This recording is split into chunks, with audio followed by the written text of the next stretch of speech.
ইংরেজিতে আমরা কিভাবে বলবো ভাত খেয়ে আমি স্কুলে যাব, কাজটি করে আমি বাজারে যাব, ইংরেজি শিখে আমি বিদেশে যাব, নিউ মার্কেটে গিয়ে আমি একটি শার্ট কিনবো, কঠোর পরিশ্রম করে আমি জীবনে উন্নতি করব।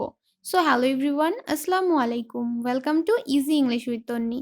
তো এ ধরনের সেন্টেন্সকে ইংরেজিতে কিভাবে বলা যায় আজকের ভিডিওতে আমরা সেটাই শিখব।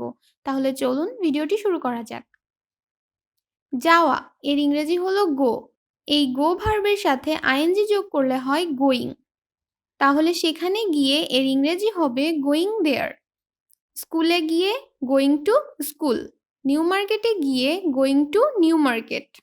এখন যদি বলি সেখানে গিয়ে আমি তোমার সাথে দেখা করব, তাহলে সেখানে গিয়ে এর ইংরেজি হবে গোয়িং দেয়ার। আমি তোমার সাথে দেখা করব, I will meet you. Going there I will meet you. New মার্কেটে গিয়ে আমি একটি শার্ট কিনবো। এখানে নিউ মার্কেটে গিয়ে এর ইংরেজি হলো গোয়িং টু নিউ মার্কেট। আমি একটি শার্ট কিনবো, I will buy a shirt.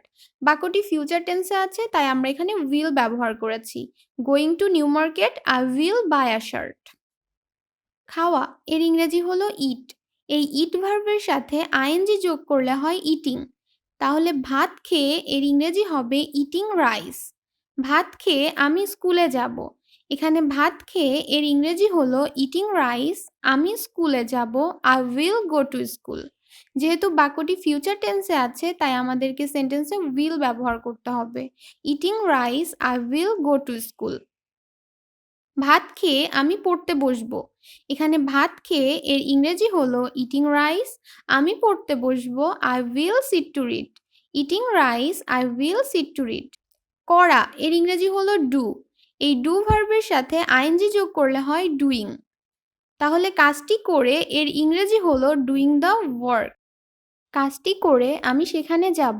এখানে কাজটি করে এর ইংরেজি হলো ডুইং দ্য ওয়ার্ক। আমি সেখানে যাব, I will go there. Doing the work, I will go there. কাজটি করে আমি বাজারে যাব। কাজটি করে এর ইংরেজি হবে ডুইং দ্য ওয়ার্ক। আমি বাজারে যাব, I will go to market. Doing the work, I will go to market. শেখা এর ইংরেজি হলো লার্ন। এই লার্নের সাথে আইএনজি যোগ করলে হয় লার্নিং। তাহলে ইংরেজি শিখে এর ইংরেজি হলো লার্নিং ইংলিশ। ইংরেজি শিখে আমি বিদেশে যাব। এখানে ইংরেজি শিখে এর ইংরেজি হলো লার্নিং ইংলিশ। আমি বিদেশে যাব, I will go abroad. Learning English, I will go abroad. কঠোর পরিশ্রম এর ইংরেজি হলো হার্ড ওয়ার্ক। তাহলে কঠোর পরিশ্রম করে এর ইংরেজি হবে ওয়ার্কিং হার্ড। এখন যদি বলি কঠোর পরিশ্রম করে আমি জীবনে উন্নতি করব, তাহলে এর ইংরেজি কি হবে? কঠোর পরিশ্রম করে এর ইংরেজি হলো ওয়ার্কিং হার্ড। আমি জীবনে উন্নতি করব, এর ইংরেজি হবে I will success in my life. Working hard, I will success in my life.